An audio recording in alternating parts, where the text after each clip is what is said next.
Iran America మధ్య యుద్ధ జ్వాలలు ఎగిసిపడుతున్న వేళ ప్రపంచ వాణిజ్యానికి అత్యంత కీలకమైన హర్మజ్ జలసంధి గుండా నౌకల రాకపోకలపై కేంద్ర ప్రభుత్వం కీలక స్పష్టతనిచ్చింది. ఈ జలసంధి మీదుగా భారతీయ నౌకలు ప్రయాణించాలంటే ఏదైనా ఒప్పందం కుదుర్చుకుంటేనే ఇరాన్ అనుమతిస్తుందంటూ వార్తలు వస్తున్న నేపథ్యంలో నౌకలు హర్మజ్ జలసంధి దాటడానికి ఎవరి నుంచి ప్రత్యేక అనుమతులు తీసుకోవాల్సిన అవసరం లేదని కేంద్ర ప్రభుత్వం తేల్చి చెప్పింది. ఈ మేరకు ఓడరేవులు, నౌకాయానం, జలమార్గాల మంత్రిత్వ శాఖ ప్రత్యేక కార్యదర్శి రాజేష్ కుమార్ సిన్హా కీలక ప్రకటన చేశారు.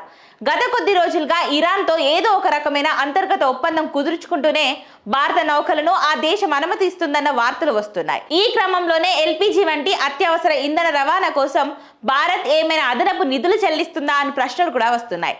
దీంతో వీటన్నిటికీ రాజేష్ కుమార్ సిన్హా తెరదించారు. హర్మజ్ జలసంధి అంతర్జాతీయ నౌకాయాన ఒప్పందాల పరిధిలోకి వస్తుంది. అక్కడ నౌకాయానానికి పూర్తి స్వేచ్ఛ ఉంటుంది. అక్కడ ప్రయాణించాలా వద్దా అన్నది కేవలం షిప్పింగ్ కంపెనీలు, నౌకలకు అద్దెకు తీసుకున్న సంస్థల నిర్ణయం మాత్రమే అని ఆయన స్పష్టం చేశారు. అయితే నౌకలను సులభంగా గుర్తుపట్టేందుకు, ప్రమాదాలను నివారించేందుకు ఇరాన్ ఆధీనంలో లరక్కేష్ మార్గం గుండా ప్రస్తుతం నౌకలు ప్రయాణిస్తున్నట్లు సమాచారం. భారత నౌకల భద్రతను కేంద్రం నిశ్చితంగా గమనిస్తుందని, అంతర్జాతీయ నియమ నిబంధనలకు కట్టుబడి తమ వాణిజ్యాన్ని కొనసాగిస్తామని అధికారులు వెల్లడించారు.